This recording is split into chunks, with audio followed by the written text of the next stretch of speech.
안녕하십니까. 에파쿠팜 체험농장TV 박덕섭 박사입니다. 치유농업사 안지연입니다. 오늘 영상은 2022년 2급 치유농업사 시험 길라잡이 제13강의 내용으로서 대상에 따른 치유적 접근, 그 중에서 심리상담 부분이 되겠습니다. 본 영상에 앞서 아직도 에파쿠팜 체험농장TV 구독자가 아니신 분들은 빨강색 구독 버튼과 좋아요 엄지척 꾹 눌러주시면 저희에게 큰 힘이 되겠습니다. 아울러 공지사항 하나 말씀드리겠습니다. 본 강의를 진행하고 계시는 에파코 케어팜의 박덕섭 박사님께서 8월부터 매주 화요일, 일요일 오후 8시에 줌 강의를 통해 예상 문제를 강의하고 있으니 관심 있으신 분들은 개인적으로 연락 주시면 감사하겠습니다. 오랜만입니다. 네, 선생님. 네. 바빠서 제가 참여를 못했습니다. 네, 그래요. 이제 가끔 이렇게 함께 하는 걸로 하고, 오늘 저 시청자분들이 시원하게 그 더운 날씨에 공부에 도움 될 수 있도록 시원시원하게 한번 진행해 보기로 합시다. 네, 알겠습니다. 네. 자, 시작해 보겠습니다. 자, 오늘은 심리 상담 편입니다. 심리 상담의 의미, 개념 및 정의에 대해서 알아보겠습니다. 심리 상담이란 심리 상담자가 사람들이 삶의 과정에서 직면하는 개인적 문제를 촉진적 의사소통으로 다룸으로써 그 문제를 현실적으로 해결할 수 있도록 할 뿐만 아니라 반복적으로 일어날 수 있는 여러 가지 삶의 문제를 해결하기 위해 거의 공통적으로 필요한 존재의 용기, 성숙의 의지, 자아 확립, 창조의 지혜, 수월성 추구와 같은 힘을 기르는 학문적 이론과 실천적 적용의 통합체계라고 정원식 박사가 말했습니다. 여기서 수월성이란 뭔 뜻인가 좀 어려운 것 같죠? 네, 뭔 뜻인가 한번 네. 수월성의 뜻을 한번 알아보겠습니다. 수월성이란 개별 학생이 개인 내적으로 자신의 적성, 소질, 잠재력 등을 최대한 개발시킨 상태라 하고 정의를 내리고 있답니다. 좀 상당히 어렵습니다. 심리. 네, 어려운 말이네요. 네. 또한 그 심리 상담이란 도움을 필요로 하는 사람이 전문적 훈련을 받은 사람과의 대면 관계에서 생활 과제의 해결과 사고, 행동 및 감정 측면의 인간적 성장을 위해 노력하는 학습 과정이라고 이장호 박사가 말했습니다. 심리 상담이란 또한 따라서 정신건강 관련 심리 상담 과정은 개인의 심리적, 적응적 문제로 전문가에게 도움을 받고자 하는 내담자에게 전문적으로 훈련받은 심리 상담 전문가가 도움을 주는 학습 과정으로 보아야 한다고 말했습니다. 또한 심리 상담자와 내담자 간의 신뢰 있는 대면 관계를 바탕으로 한 치료적 의사소통을 통하여 궁극적으로 내담자의 자기 이해 및 문제 해결 능력과 인간적 성장을 할 수 있도록 도와주는 과정이라고 말합니다. 자, 심리상담의 의미에서 생활지도, 심리상담, 정신치료의 의미에 대해서 알아보겠습니다. 생활지도란 학교 장면에서 사용되는 교육적 용어로 객관적 현실에 초점을 두고 정보 제공, 조언, 조정, 지도, 훈련 등과 같은 방법으로 학생들의 생활 전반에 걸쳐 현실에 적응하고 삶의 방향을 정립해 나가도록 도움을 주는 교육적 활동을 말합니다. 정신치료란 주로 병원 장면에서 사용되는 치료적 용어로 의학적 접근을 근거로 이상심리 또는 정신심리에 초점을 두고 진단, 처방, 치료 면접, 처치 등의 방법으로 환자의 심층적 심리 변화와 정신질병 치료가 목적입니다. 여기서 이상심리는 또 다르게 해석할 수 있기 때문에 제가 영어로 표현을 했습니다. abnormal psychology 해가지고 사람들이 임상심리로 착각할까봐 그 이상심리입니다. abnormal, 정상적이지 아닌 것, 이런 뜻입니다. 네. 심리 상담의 의미. 생활지도, 심리 상담, 정신 치료의 의미 중에서 심리 상담과 인적 개념의 비교를 표로 알아보겠습니다. 구분은 생활지도, 심리 상담, 정신 치료 세 가지 구분으로 각각 인적 개념을 비교해 보면 일단 생활지도는 기본 철학은 사회 적응, 주요 관심으로는 생활 환경, 기본 목적으로는 삶의 방향 정립, 주요 방법으로는 정보 제공, 가르치기, 배치 활동, 책임자는 교사, 학문적 기초는 교육학입니다. 두 번째 구분, 심리 상담. 심리 상담의 기본 철학은 자아 발달, 주요 관심은 자아 세계, 기본 목적은 힘 북돋움, 주요 방법은 촉진적 관계, 촉진적 면접, 책임자는 카운셀러, 학문적 기초는 인간과학입니다. 세 번째, 정신치료. 정신치료의 기본 철학은 정신건강, 주요 관심은 정신병리, 기본 목적은 정신질병 치료, 주요 방법은 진단, 처방, 치료 면접, 책임자는 치료사, 학문적 기초는 정신의학입니다. 심리상담의 정략적 개입 중 치료적 관계 형성에 대해서 알아보겠습니다. 효과적인 상담을 진행하기 위해 상호작용 전 심리상담사가 내담자에 대한 유용한 자료를 수집하여 앞으로 갖게 될 관계에 대한 아이디어를 형성하는 단계입니다. 첫 대면은 상담 비밀의 보장, 상담 시간과 회기 및 비용의 소개, 상담자와 내담자 역할과 기대, 서약하기 등 상담의 성격과 역할에 대해 알려주어 상담을 구조화하고 수용적이고 개방적인 의사소통으로 라포를 형성하는 초기 오리엔테이션 단계를 말합니다. 성공적인 상담을 이끄는 조건은 라포와 치료적 관계 형성입니다. 이 부분에서 시험에 사지선다형으로 나올 수 있습니다. 그 첫 대면 시 그 내용, 그 어떤 것이 있느냐에서 아닌 것, 뭐 이런 것도 될 수가 있죠. 상담 비밀의 보장 이런 거 좀 확실히 알아두는 게 좋겠습니다. 네. 가장 중요한 것은 라포를 형성하는 겁니다. 네, 맞습니다. 라포 형성. 네. 자, 라포 나왔네요. 라포란 관계에 있어 상호 신뢰와 정서적 친근감으로 이루어진 상태를 말합니다. 치료적 관계 형성을 가능하기 위해 반드시 필요한 요소이며 치료적 관계는 라포보다 광의의 개념입니다. 치료적 관계 형성에 있어 중요한 촉진 요소에 대해 알아보겠습니다. 첫째, 내담자가 경험하고 있는 감정과 개인적인 의미를 정확하게 감지하고 이에 대한 수용적 이해를 내담자에게 전달하는 정확한 공감. 둘째, 심리 상담자의 마음의 태도를 의미하는 상담의 진실성. 셋째, 내담자의 행동, 태도, 외모와 같은 외적인 요소들을 고려하지 않고 존엄성과 선천적인 가치를 가진 인간으로 내담자를 대하는 것입니다.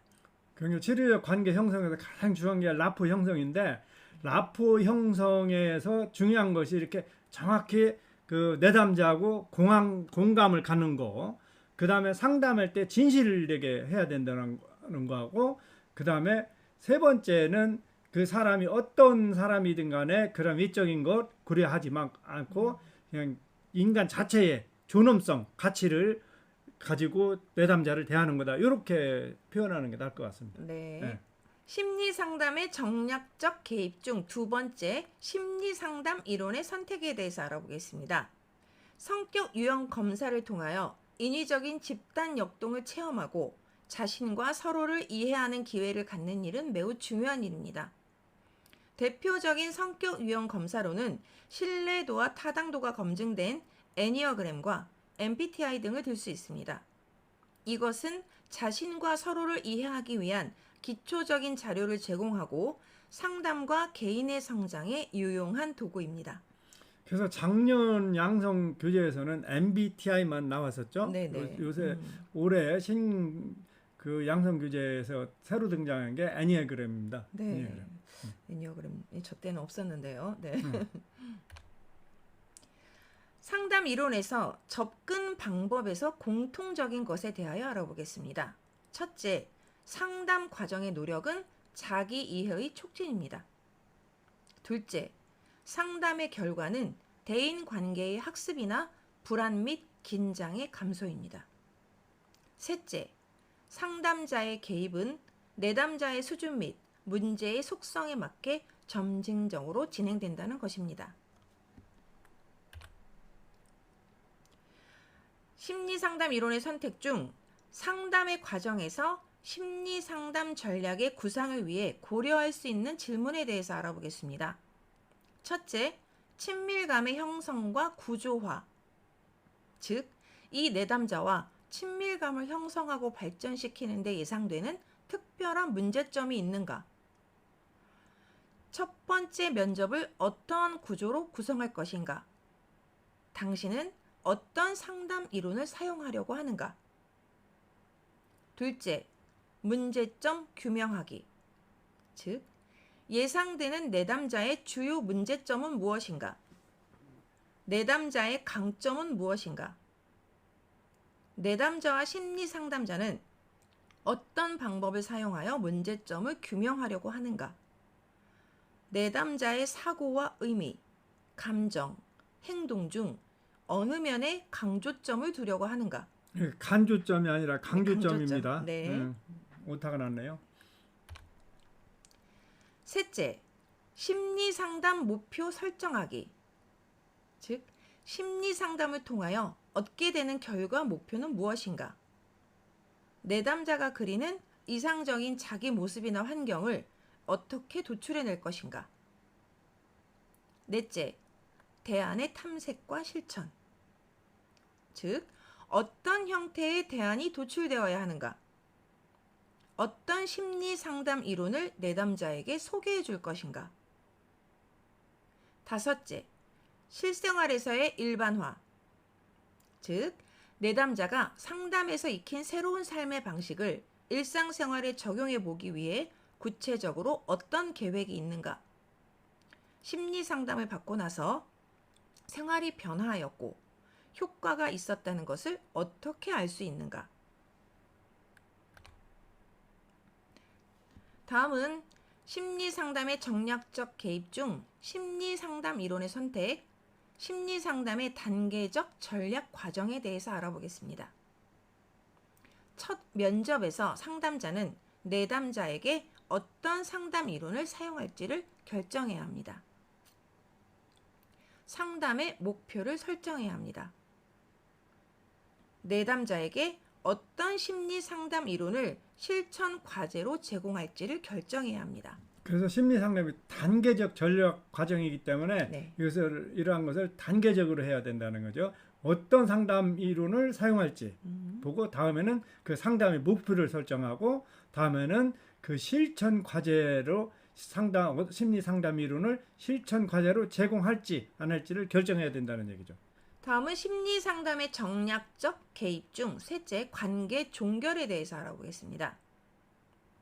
첫째, 심리 상담 종결 시기 결정. 심리 상담 종결은 내담자가 상담을 받다가 상담을 하지 않고 기능하는 상태로 전환되는 시점을 말합니다. 즉, 심리 상담자와 내담자 간 합의되었던 상담의 목적이 이루어졌을 때, 즉 내담자가 어느 정도 만족할 만한 적응 능력이 생겼을 때, 또한 내담자가 호전을 보일 때 상담을 종결할 때가 되었음을 사전에 예고하고 함께 종결 시기를 합의해야 합니다. 이것은 최소한 사지선다형에 나올 수 있는 문제입니다. 네. 그 다음 중 심리상담 종결 시기에 적합하지 않은 것은든지 적합한 것인지 나올 수 있습니다. 중요한 것은 내담자가 완전히 치료됐을 때가 아닙니다. 호전을 보일 때 그러니까 상담을 종결할 때가 되었음을 사전에 여기고 종결 시기를 합의한다는 거예요. 합의. 네. 다음은 심리 상담의 정략적 개입 중 세 번째 관계 종결, 그중 두 번째 내담자 감정 표현과 추수 상담에 대해서 알아보겠습니다. 심리 상담자는 내담자 변화에 대한 기쁨과 긍정적인 평가, 헤어짐의 섭섭한 감정 등 종결과 관련된 감정들을 내담자에게 먼저 표현하는 것이 바람직합니다. 불안한 내담자에게 앞으로도 상담 서비스를 받을 수 있으며 추후 연락하는 방법들을 제시하는 등의 추수 상담 가능성도 말할 수 있습니다. Function of Follow-up Counseling, 추수 상담의 기능. 첫째, 상담 과정에서의 경험을 일상생활에서 일반화하도록 돕습니다. 둘째, 내담자의 행동 변화를 지속적으로 점검합니다. 셋째, 내담자가 잘하는 것은 강화하고 부족한 점은 보완해 줍니다. 넷째, 상담자에게는 상담 과정에서 상담 목표, 상담 전략 및 기법 등이 적용이 적절하였는지를 점검하여 임상적 역량을 강화할 수 있게 해줍니다.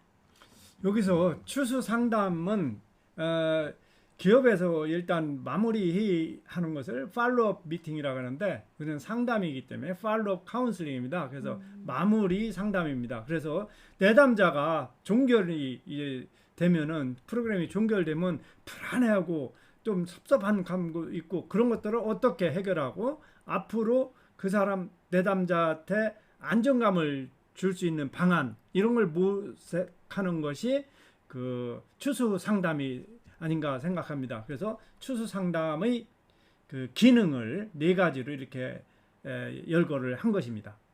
네. 관계 종결 중 세 번째, 종결을 위한 평가에 대해서 알아보겠습니다. 종결 기간에는 심리 상담 초기 내담자와 계약한 상담 목적들이 논의되고 목적과 관련된 변화들을 파악하며 변화로 인한 상황적 결과들을 나열해 보는 등의 평가 작업을 하게 됩니다. 상담의 진행 상태 평가를 요약하여 내담자에게 전함으로써 상담 관계를 내재화하려는 내담자의 노력이 증대되고 심리 상담사에게는 내담자 관찰에 필요한 유의 사항들을 주지시킬 수 있습니다. 내담자 변화를 확인하고 나서 심리 상담사는 내담자가 지금까지 배운 사회 기술을 어떻게 적용할 수 있는지, 문제 상황에서 어떻게 대처할 것인지 등의 질문을 통해 내담자의 적응 능력을 알아보게 되며 이렇게 변화된 행동, 태도, 관계를 내담자의 세계에 일반화시키는 일에 집중해야 합니다. 다음은 심리 상담의 이론적 기초 및 중재 기법 중 첫 번째 행동 수정 이론에 대해서 알아보겠습니다. 행동 수정이란 부적응 행동을 치료하기 위하여 행동주의 학습 이론을 체계적으로 적용하는 접근법을 말합니다. 즉, 인간의 복잡한 행동 중에는 적응 행동과 부적응 행동이 있으며 또한 능률적인 행동과 결손된 행동도 있습니다. 행동 수정이란 부적응 행동과 결손된 행동을 대상으로 이러한 행동과 대치될 행동을 선정하여 이를 강화해 줌으로써 부적응 행동과 결손 행동을 속어 감소시키고 환경에 적응할 수 있는 새로운 행동을 학습시키는 것입니다. 행동 수정의 정의란 일련의 학습의 원리인 조건학습과 강화의 과정을 거쳐 개인의 부적응 행동을 수정해서 사회 적응에 필요한 행동을 습득시키는 절차를 말합니다. 대표적 기본 원리는 스키너의 조작적 조건 형성의 행동 원리를 그 기반으로 하고 있으며 조작적 조건 형성의 원리를 응용한 긍정적 강화, 자기 표현 훈련, 행동 조성 기법 등이 있습니다. 여기서 앞에 나온 용어 속어라는 게 있는데 결속 행동을 속어. 그건 그 없앤다는 얘기입니다. 엘리미네이션 제거인데 여기 심리학에서는 속어해서 익스팅크션 이제 불을 끄는 거 이런 게 해서 익스팅크션인데 그런 식으로 보시면 되겠습니다. 없애는 겁니다. 네, 속어는. 네. 행동 수정 이론 중 조작적 조건 형성에 대해서 알아보겠습니다. 대표적으로 정적 강화, 부적 강화, 처벌, 속어 등의 기법이 사용됩니다. 긍정적 강화는 목표로 하는 특정 행동을 보이면 음식, 수면 등 생리적 욕구를 충족시켜 주거나 미소, 인정, 칭찬, 선물 등 사회적 욕구를 충족시켜 주는 긍정적 자극을 제공하는 방법입니다. 부정적 강화란 내담자가 특정 행동을 보이면 싫어하거나 혐오하는 부정적 자극을 제거하거나 보류하는 방법입니다. 처벌 바람직하지 못한 행동을 보이면 꾸중이나 체벌 등의 혐오 자극을 제공함으로써 그 빈도를 감소시키는 것입니다. 속어 강화를 통해 이미 학습된 행동을 더는 강화해 주지 않음으로써 그 행동의 빈도를 감소시키거나 없애기 위해 사용됩니다.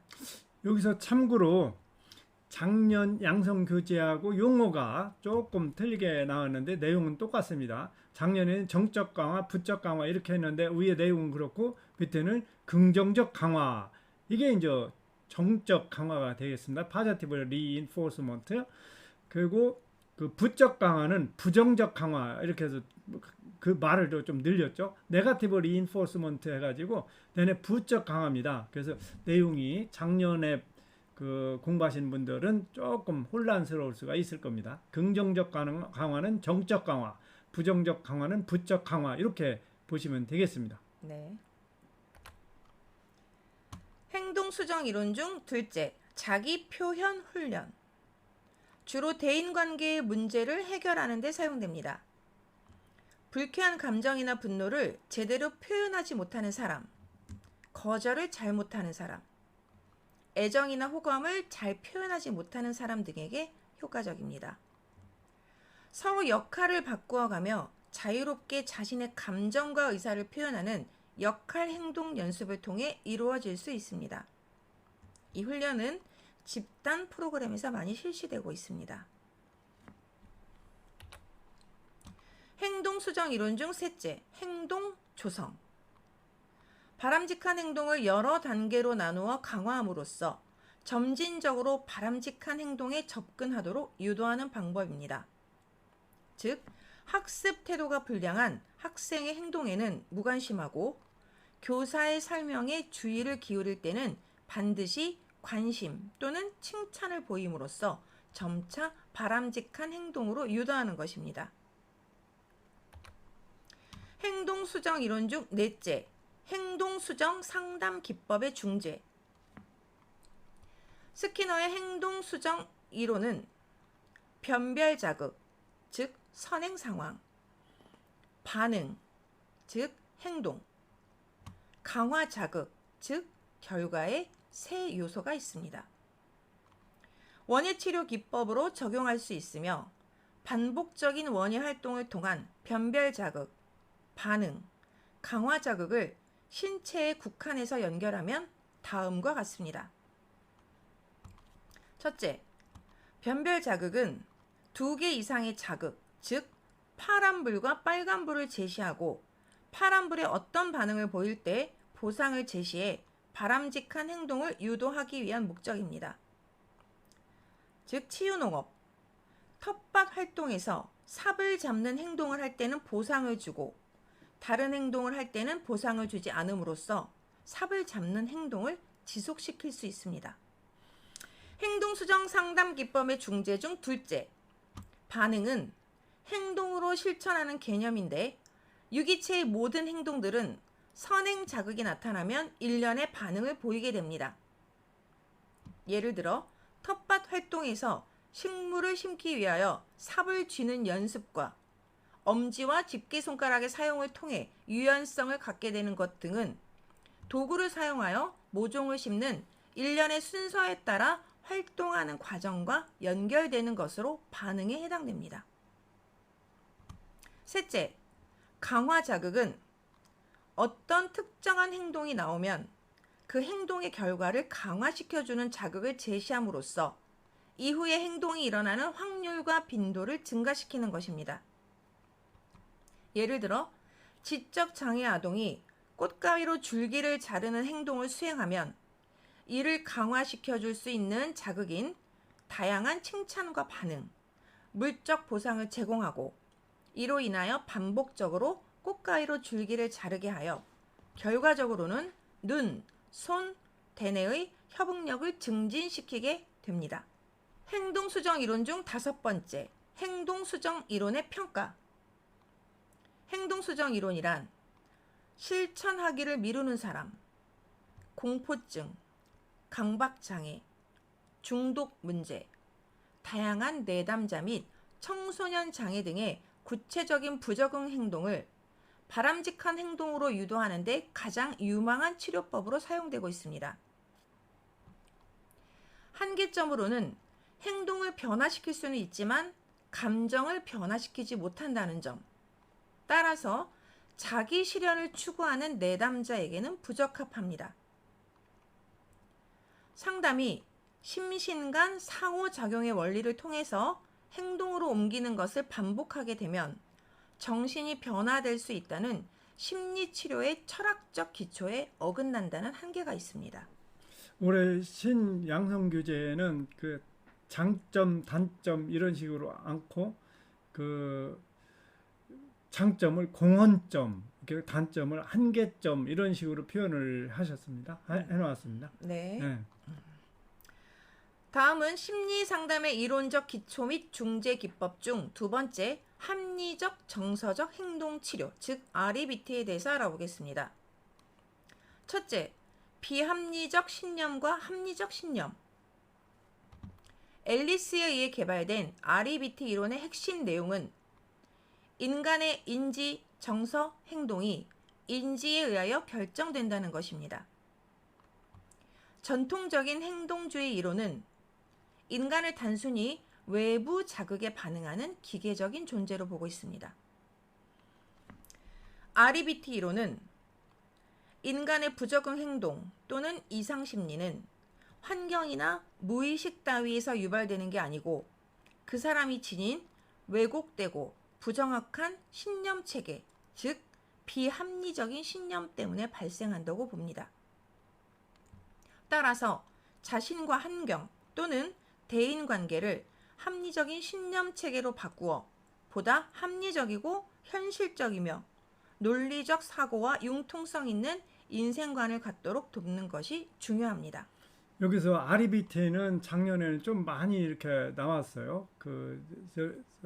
소개가 많이 되는데 본 교재에서는 그렇게 많이는 안 돼 있고, 이게 REBT 즉 합리적 정서적 행동 치료죠. REBT는 Relational Emotive Behavior Therapy인데 이것이 행동주의 이론하고 차이점을 명확히 지금 해놓은 겁니다. 그래서 예를 들면 전통적인 행동주의 이론에서는 인간이 단순히 외부 자극에 반응하는 기계적인 존재로 본 반면에 REBT 이론은 본 사람이 갖고 있는 내부적으로 갖고 있는 왜곡된 그러한 그 신념, 어떻게 보면 고집이죠.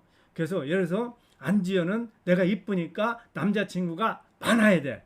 근데 없어. 그럼 거기에 대해서 이제 우울감 뭐 이런 게 있는 거죠. 그런데 얼굴 아무리 이뻐도 남자친구가 없을 수도 있어. 이렇게 합리적으로 바꿔야 된다는 이제 그런 것을 이렇게 비교해 놓은 게 REBT. 미리 얘기를 하면 그런 개념으로 보시면 되겠습니다. 네, 예시가 조금 이상하네요.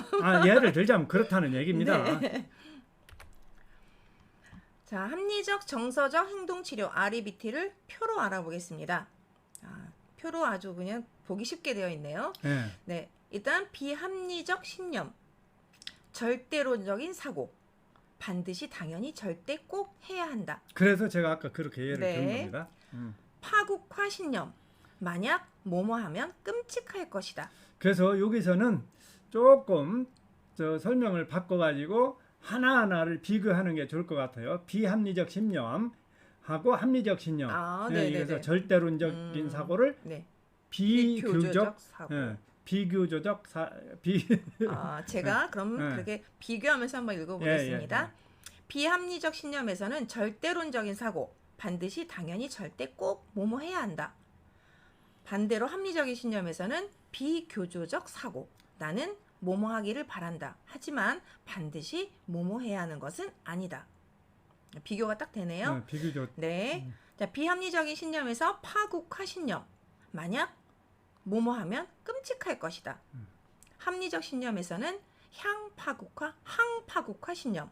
만약 뭐뭐 하면 힘겨울 것이다. 하지만 끔찍하지는 않을 것이다. 하지만 사실 네. 그렇게 끔찍하지 않을 거예요. 이렇게 네, 하는 게 네. 합리적 신념이죠. 네, 비합리적 신념에서 감내, 불능 신념. 만약 뭐뭐 하면 견디거나 참을 수 없을 것이다. 반대로 합리적 신념에서는 감내, 가능 신념. 만약 뭐뭐 하면 견디기 어려울 것이다. 하지만 나는 버틸 수 있고 그렇게 하는 것이 나에게 의미가 있다. 비합리적 신념에서 비하적 신념. 만약 뭐뭐 하면 자기, 타인, 인생이 무가치하다, 나쁘다, 쓸모없다. 반면에 합리적 신념에서는 수용적 신념. 만약 뭐뭐 하더라도 자기, 타인, 인생이 무가치하거나 나쁘거나 쓸모없는 것은 아니다. 여기서 비합리적 신념, 예를 들어서 비하적 신념에 예를 들자면은 나는 이번에 지원업사 시험 떨어지면 인생 난 내가 가치가 없어 보여. 뭐 이렇게 할 게 아니라 떨어지더라도 그동안에 공부해서 치유농업이라는 것을 알았고 그것을 함께 공부하는 사람들을 알았고 해서 앞으로 도움이 될 거다. 이렇게 합리적 네. 사고로 바꿔야 된다. 네. 뭐를 통해서? 논박을 통해서 그래야 된다는 얘기죠. 네. 디스퓨트. 아주 표로 네, 정리하니까 머릿속에 쏙 들어옵니다. 쭉 들어오죠? 네. 예. 그러면은 이런 RBT를 ABCD 모형에 대입해서 살펴보겠습니다. 첫 번째 A입니다. A는 액티베이팅 이벤트 해서 사건이죠. 자극을 주는 사건이 일어납니다. 그러면 B, 즉 비합리적 사고, irrational belief, 비합리적 사고가 있죠. 그게 맥의 요인이죠. 그러면 A, B, C consequence입니다. 결과입니다. 그런데 결과가 그 반응으로서 나타나는 것이 부적절한 정서적 행동적 결과로 나타납니다. 그 반응이 부적절한 그 행동적 결과로 나타나는데 A, B, C, D가 있죠. D 그러다 보면 이 부적절한 행동으로 나타나는데 무엇 때문에? 비합리적 사고에 의한 부적절한 행동, 즉 정서적 결과, 행동적 결과가 부적절한 걸 나타나는데 이때 디스퓨트, A, B, C, D, D죠. 논박을 통해서 이것은 이렇게 하는 것이 합리적이다. 이렇게 합리적 사고 이런 것을 그 논박을 통해서 그 제안을 하면은 그때 이제 적절한 정서적 행동 결과가 나오는 거죠. 그 이펙트, 그 효과가 나오는 것입니다. 그래서 A, B, C, D, E의 비합리적 사고를 합리적 정서적 행동 치료로 하는 방법을 표로서 일목요연하게 대입해 본 것이다. 이렇게 보시면 되겠습니다. 네. 어떻게 이해 가시나요? 네, 그림으로 보니까 아주 머릿속에 쏙 들어옵니다. 네. 네. 다음은 심리치료의 이론적 기초, 인지행동이론 ABCDEF 모델에 대해서 표로 알아보겠습니다. 본 표는 네. 작년에 양성 교재에 나왔던 것을 정리해서 한번 살펴본 것입니다. 한번 읽어 보시면서 한번 지나가 보시죠. 네. ABCDEF 모델 A, 촉발 사건입니다. 세부 내용으로는 개인에게 정서적 혼란을 일으키는 어떤 사건이나 행위를 말합니다. B, 신념. 세부 내용은 어떤 사건이나 행위에 대하여 개인이 가지는 태도 또는 사고 방식을 의미합니다. 신념은 합리적인 것일 수도 있고 비합리적인 것일 수도 있습니다.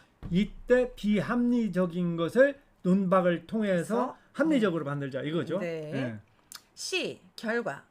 세부 내용으로는 발생한 사건에 대한 반응으로 개인이 나타내는 정서적 또는 행동적 결과를 의미합니다. 비합리적인 사고방식을 지닌 사람들은 대개 지나친 불안, 분노, 죄책감 등의 감정을 느끼며 소극적, 방어적 태세를 취하는 경향이 있습니다. ABCDEF 모델 중 D, 논박. 세부 내용으로는 내담자가 자신이 가지고 있던 비합리적 신념이나 사고에 대해서 평가하고 대화하도록 돕는 것입니다. 논박은 비합리적 신념들을 탐지하고 그것에 논리적으로 반박하고 경험적으로 의문시하는 방법을 통해 강력하게 대응하며 합리적인 신념과 비합리적인 신념을 구분하는 과정으로 이루어집니다. 그래서 신교재에서는 디스퓨팅이 아니고 디스퓨트로 나와 있습니다. 네. ABCDEF 모델 중 E, 효과적인 철학. 내담자가 가진 비합리적인 신념이 논박을 통해 좀 더 합리적인 새로운 신념 체계로 변화하는 것으로, 새롭고 효과적인 신념 체계는 건강하지 못한 사고를 건강한 사고로 대체시킬 수 있습니다.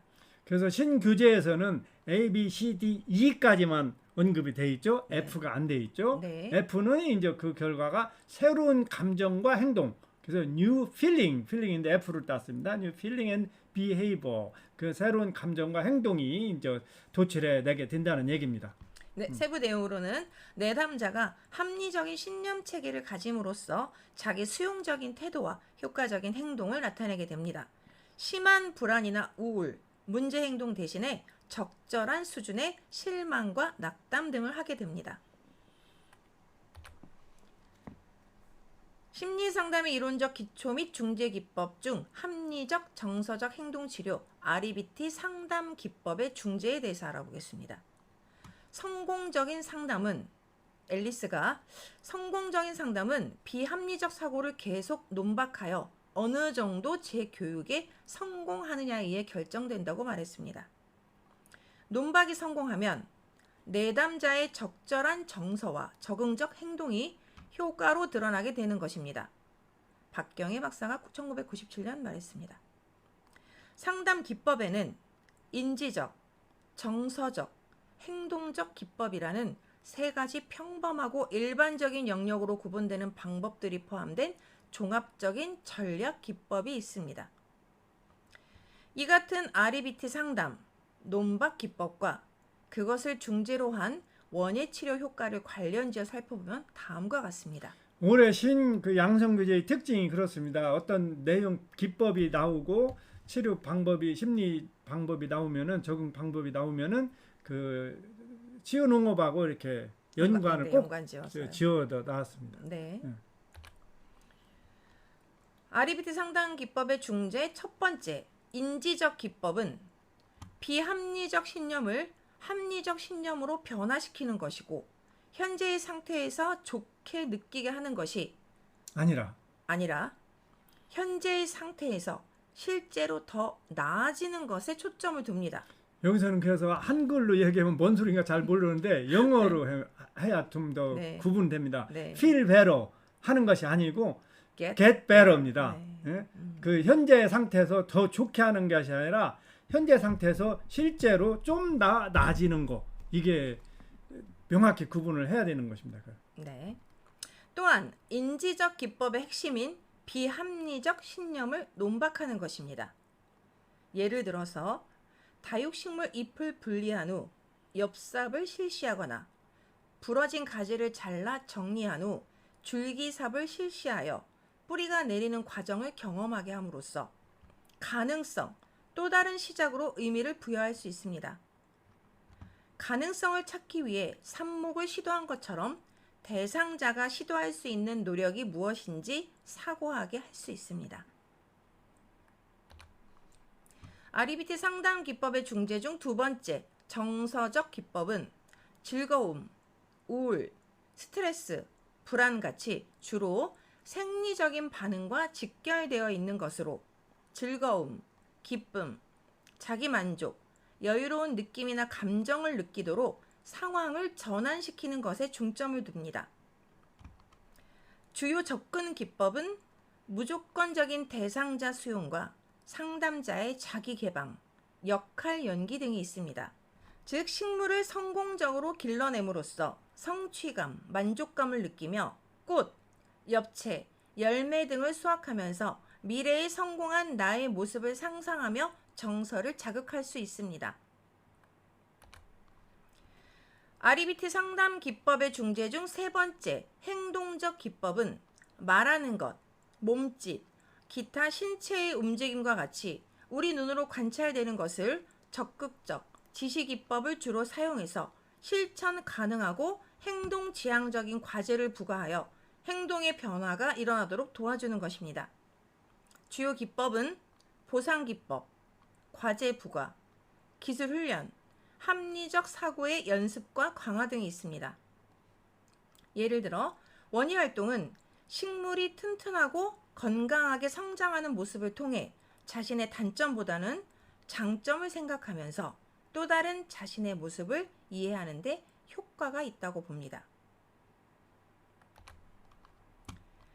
네 번째, REBT 이론의 평가에 대해서 알아보겠습니다.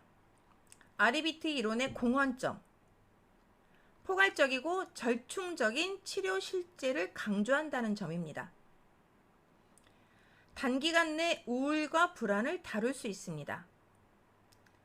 감정을 찾고 표현하지 않고 생각을 강조하는 점은 내담자들에게 환영을 받으며 가르치기와 학습에 대한 관심은 정신질환이라는 낙인을 피할 수 있도록 합니다.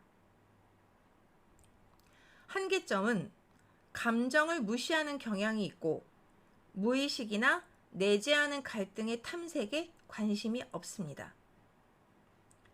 성급하게 비합리적 신념을 확인하고 너무 강하게 직면에 접근했을 때 내담자를 위축시킬 수 있습니다. 심리상담의 이론적 기초 및 중재 기법 중 세 번째, 현실 치료에 대해서 알아보겠습니다. 현실 치료, 즉 RT는 1950년대 미국의 정신과 의사인 글래서에 의해 개발된 이론입니다. 현실 요법은 개인이 자신의 욕구를 만족시키는 행동을 어떻게 선택하는지 배우는 동시에 다른 사람들이 그들의 욕구를 만족시킬 수 있는 기회를 방해하지 않고 존중해주는 행동의 도덕성과 책임성을 강조합니다.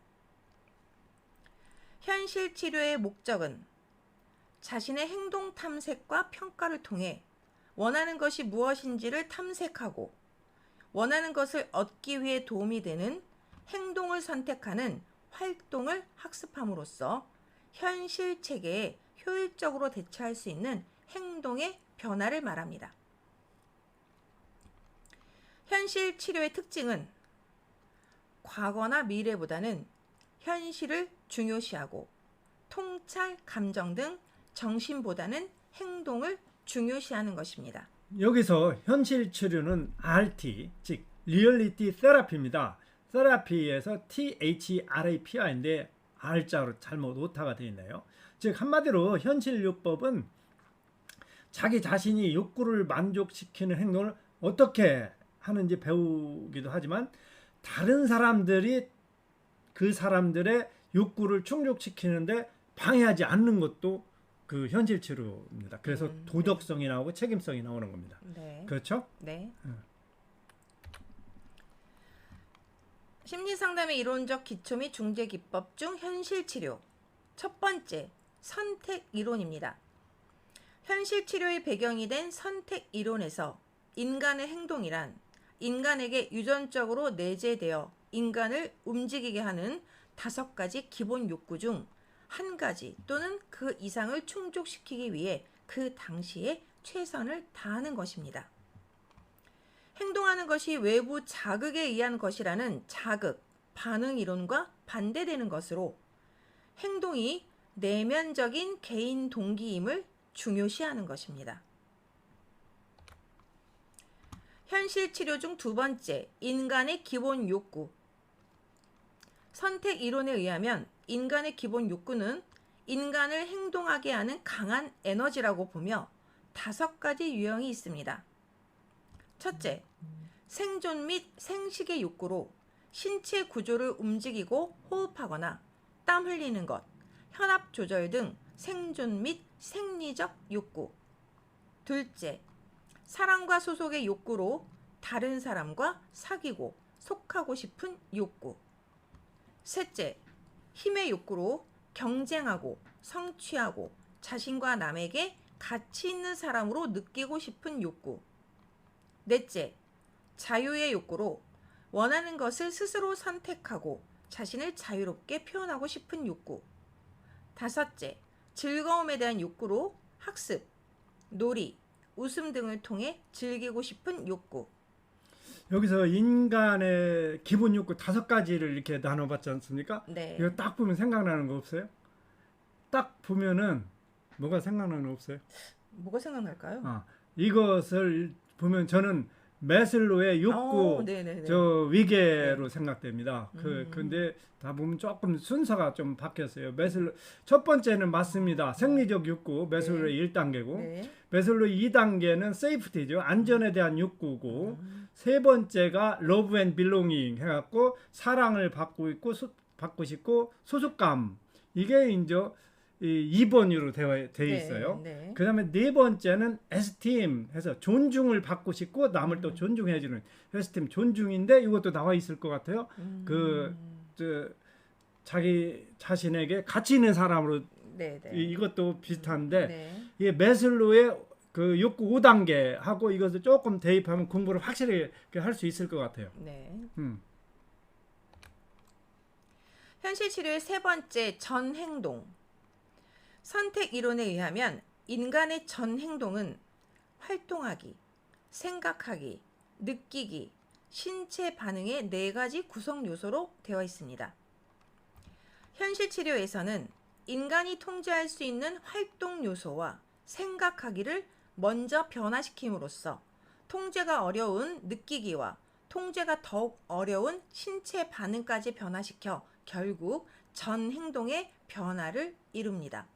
여기서 저는 그냥 저 자료를 안 보고 듣기만 하시는 그 토탈, 시청자분들을 위하면은 토탈입니다. 네, 토탈 토탈. 비헤이버입니다. 그래서 토탈 비헤이버 전 행동에는 활동하기, 생각하기, 느끼기, 신체 반응 이 4가지 구성 요소로 되어 있다. 이렇게 말씀드릴 수가 있습니다. 현실 치료의 네 번째, 지각된 세계와 질적인 세계. 지각된 세계에 대해서 알아보겠습니다. 인간이 경험하는 현실 세계는 실제로 존재하는 현실 세계를 경험하는 것이 아니라 자신만의 감각 체계, 지식 여과기, 가치 여과기를 거쳐 해석한 세계를 말합니다. 질적인 세계란 지각된 세계에 속해 있는 한 부분으로서 자신의 욕구와 부합되는 구체적인 것들을 저장해 놓은 곳입니다. 즉 지각된 세계와 질적인 세계는 다를 수 있는데 그 차이가 클수록 인간은 불만족을 느끼게 됩니다. 현실 치료는 불만족을 줄이기 위한 노력으로 전 행동의 활동 요소를 본인이 선택하거나 질적 세계에서 자신이 저장해 놓은 곳을 바꿀 수 있다고 봅니다. 그래서 인간이 그 지각된 세계하고 질적인 세계, 즉 퍼시브드 월드하고 퀄리티 월드 이렇게 2가지 세계가 있는데 우리가 그 불만족을 좀 해소하려면 질적인 세계를 많이 가지고 이런 게 자기가 만족한 것을 많이 저장해 놓아야 차이가 없어요. 지각된 세계, 토탈적인 세계하고 질적인 세계, 퀄리티 월드가 좀 커지면은 차이가 좀 덜 할 거 아니에요? 네. 그럼 불만족이 조금 덜 하겠죠? 네. 네. 그렇게 하면 이해가 빠를 겁니다. 현실 치료의 5번째, WDEP 상담 과정. 현실 치료는 행동 변화를 위한 상담 과정의 중요한 절차로서의 틀로 WDEP 4단계를 제시하였습니다. W. want, 바람. D. doing, 하는 일. E. evaluation, 자기 평가. P. plan, 계획하기. 현실 치료의 6번째, 현실 치료 상담 기법의 중재에 대해서 알아보겠습니다. 현실 치료 상담 과정은 진실되고 따뜻하고 관심 어린 관계를 만들려는 상담 환경 가꾸기부터 시작됩니다. 예를 들어 집단 원예 프로그램을 시작하는 단계에서 비위협적인 식물과 허브차를 이용하여 라포를 형성하여 친숙한 환경을 만드는 것은 곧 상담 환경 가꾸기에 해당합니다. 현실 치료는 모든 행동의 원인이 되는 5가지 욕구의 충족 정도에 따라 자기 인식이나 능력의 정체감을 발달시킨다고 보았습니다. 예를 들어 원예 활동은 다양한 신체 활동, 식물을 매개로 한 자연스러운 상호작용, 활동 산물을 통한 성취감, 원예 지식의 습득, 창작을 통한 표현의 자유 등으로 현실 치료의 5가지 욕구를 고루 만족시킵니다. 그래서 그 5가지 욕구 이렇게 빨간 걸로 이렇게 해놨습니다. 해놓기는. 네. 현실 치료 6번째, 현실 치료 상담 기법의 중재의 예를 들어보겠습니다. W. 욕구 탐색하기. 다양한 색깔의 꽃을 제시하고 어떤 꽃들을 원하나요? D. 현재 행동에 초점 두기. 아파 액자 만들기를 하면서 계속해서 바라보고 싶은 자신에게 행복한 자원이 무엇인지를 탐색하고. 2. 평가하기. 식물의 수경 재배 가능 여부에 대한 이해를 바탕으로 한 수경 재배와 환영의 의미를 지닌 리스 만들기를 통하여 당신의 현재 행동이 원하는 방향으로 가도록 하고 있나요? 등의 숙련된 질문을 사용하여 대상자가 자신의 행동을 평가하도록 도울 수 있습니다. P. 계획하기. 희망꽃 볼 만들기를 통해 미래 계획을 세우도록 유도하여 계획을 수립. 현실 치료를 중재로 한 원예 활동 참여로 활동 요소의 증가, 기본 욕구의 충족, 책임감의 증가를 도울 수 있습니다. 현실 치료의 7번째, 현실 치료 이론의 평가. 현실 치료 이론은 체계적이고 강력한 선택 이론을 바탕으로 욕구 충족을 위한 개인의 선택을 강조하여 활동을 지향하는 긍정적인 접근입니다. 직접적인 기법을 사용하므로 심리 상담에 저항하는 내담자들에게 호소력이 있습니다. 한계점은 상담 과정에서 억압된 갈등이나 무의식적인 힘을 평가 절하하고 다소 덜 복잡한 문제에만 적용될 수 있다는 점입니다. 또한 내담자를 조속히 고쳐주려고 하는 상담자에게는 적합하지 않습니다. 그래서 여기서 볼 때 시험에서 이런 식으로 나올지 아니면 장점과 단점 이렇게 나올지 그걸 모르겠어요. 그 앞에 2개는 장점이 되겠고 네. 1개점은 단점입니다. 그래서 장점, 단점 이런 식도 함께 뜻을 알아주시면 좋겠습니다. 다음은 심리 상담의 이론적 기초 및 중재 기법 중 4번째 게슈탈트 이론에 대해서 알아보겠습니다. 지금 여기 here and now에서 무엇을 어떻게 느끼는가에 초점을 둔 실존적 심리 치료 기법 펄스에 의해서 개발된 이론입니다. 게슈탈트. 개체가 자신의 욕구나 감정, 신체, 감각, 행동이 서로 분리된 게 아니라 하나의 의미 있는 전체로 조직화하여 지각하는 것을 뜻합니다. 즉, 인간 유기체의 기본적 기능으로서 인간과 환경 사이의 통합에 대한 개인의 자각을 중요시합니다. 그 개체가 게슈탈트 형성을 방해받거나 상황적 여건으로 이를 해결하지 못했을 때 미해결 과제로 남게 되고 개체의 성장을 저해합니다. 그러므로 알아차림과 접촉 주기를 통하여 자신의 욕구와 감정을 분명히 알아차리고 개인의 삶 속에서 만들어진 미해결 과제 및 욕구를 찾아 전경으로 떠올려 접촉의 과정을 거쳐 배경으로 보내어 미해결 과제를 잘 해소할 수 있도록 도와주는 것입니다.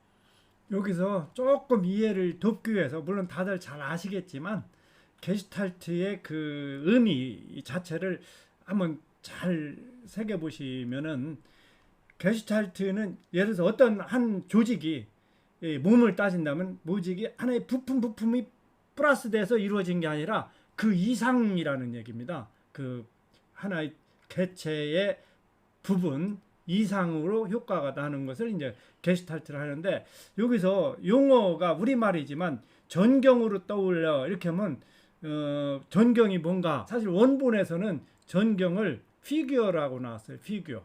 그다음에 그 배경은 백그라운드 그대로 나왔습니다. 그래서 해석에 저는 뜻이 애매할 때는 원본을 찾아보는데 피규어로 나왔습니다. 게슈탈트 이론의 첫 번째, 전경과 배경.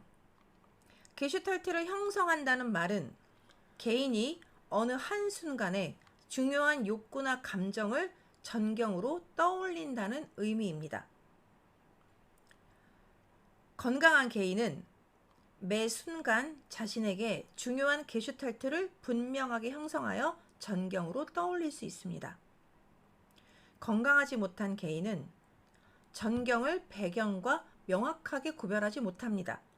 즉, 개인의 특정한 욕구나 감정의 게슈탈트를 형성하지 못합니다.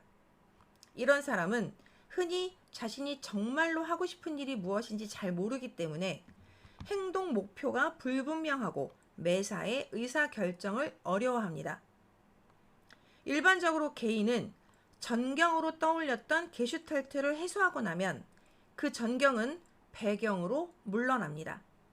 이러한 순환 과정을 게슈탈트의 형성과 해소라고 합니다. 게슈탈트 이론의 두 번째, 미해결 과제.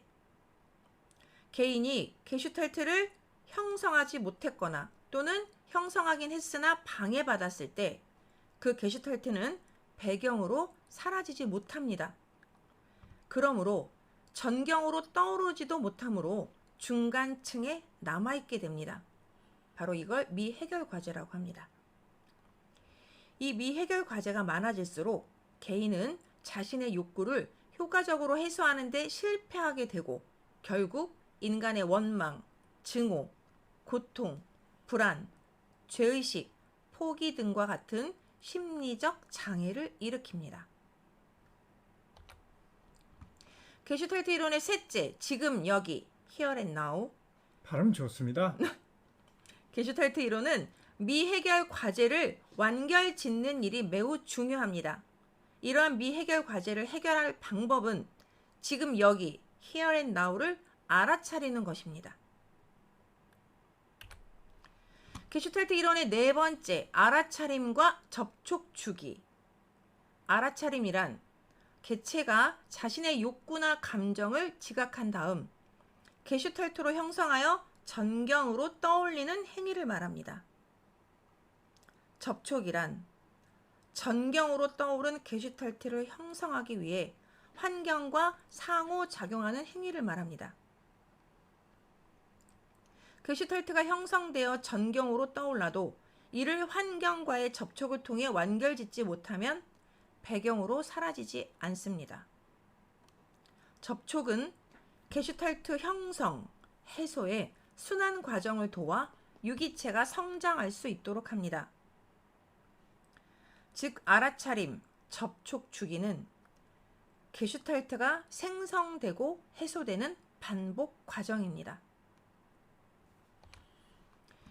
게슈탈트 이론의 다섯 번째, 게슈탈트 상담 과정. 심리 상담자가 내담자의 미해결 과제를 해석해주지 않으며 내담자 스스로 지금 여기에서 알아차림을 통해 해석하는 방법을 배우는 것을 돕습니다. 내담자는 현재의 기능을 간섭하는 과거의 미해결 과제를 확인하고 해결하는 작업을 합니다. 게슈탈트는 정신분석법, 사이코드라마, 여러 예술기법, 실존 철학 등의 영향을 받아 정립된 이론입니다. 구체적인 기법으로 별칭 짓기, 식물 되어보기, 책임지기, 숙제, 특별했던 경험 나누기, 어린 시절로 돌아가기, 자신의 하루 일과 표현하기 등이 있습니다. 양성교제는 물론 이 위에도 많은 예를 들었습니다. 그런데 저 몇 가지만 제가 뽑아봤습니다. 네. 게슈탈트 이론의 6번째, 게슈탈트 상담 기법의 중재에 대해서 알아보겠습니다. 첫 번째, 지금 여기에 here and now. 개체는 자신의 문제에 대한 원인을 외부적인 요소 때문이라고 탓을 돌리는 경향이 있는데, 지금 여기에 집중함으로써 내담자 스스로 자신의 행동에 대한 책임을 자각할 수 있게 해줍니다. 예를 들어 대상자가 씨앗을 파종하고 물을 주면서 정성껏 관리한다면 새싹이 나오고 꽃이 피고 열매가 맺을 것입니다. 그러나 파종 후 무관심하게 방치하면 아무런 결과를 얻지 못할 수 있습니다. 즉, 행동과 관심에 따라 식물의 상태가 달라지기 때문에 대상자는 그런 식물의 반응을 보면서 지금 여기의 자신의 행동에 대한 책임을 자각하게 됩니다. 게슈탈트 상담 기법의 중재 두 번째, 게슈탈트 형성과 미해결 과제 해결.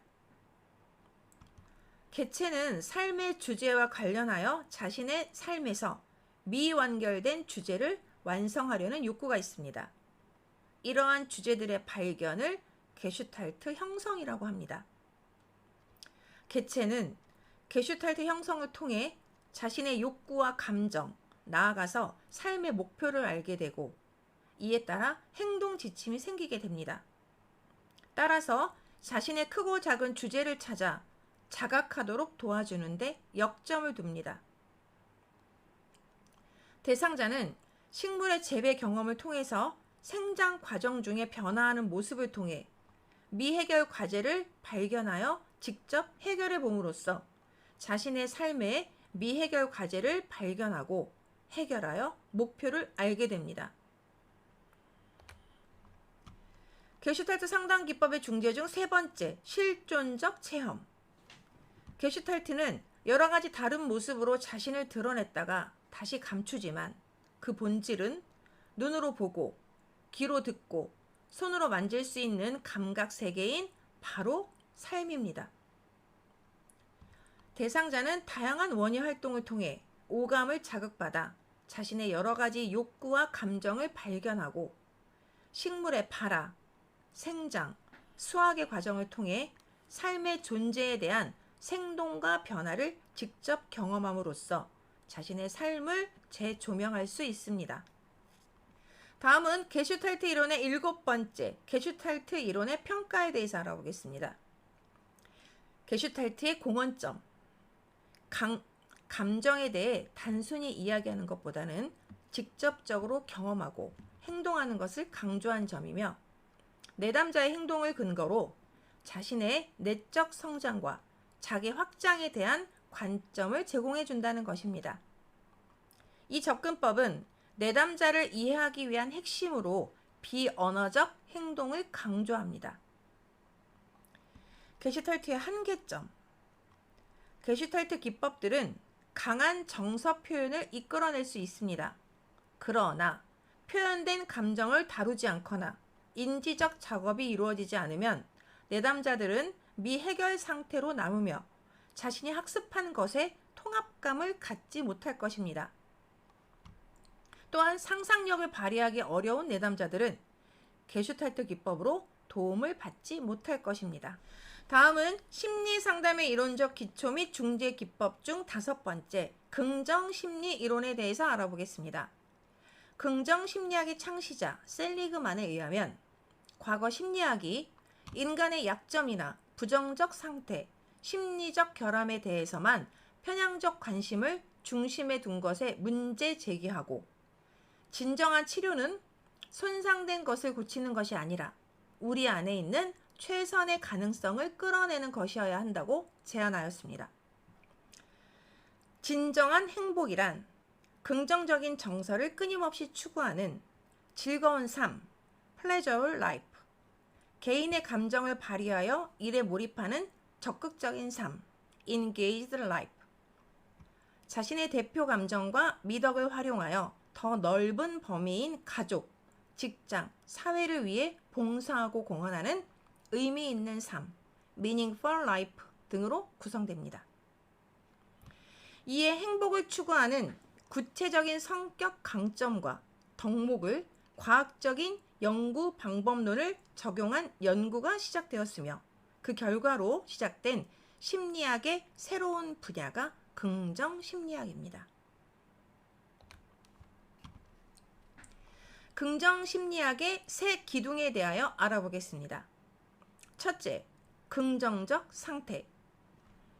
풍요롭고 행복한 인간의 삶을 위해 행복감, 만족감, 편안함, 친밀감, 사랑 등과 같은 긍정 정서뿐만 아니라 자신과 미래에 대한 낙관적인 생각과 희망, 활력, 열정, 확신 등이 포함된 긍정을 구성하는 요소, 요인, 과정과 같은 특징들을 연구. 둘째, 긍정적 특질.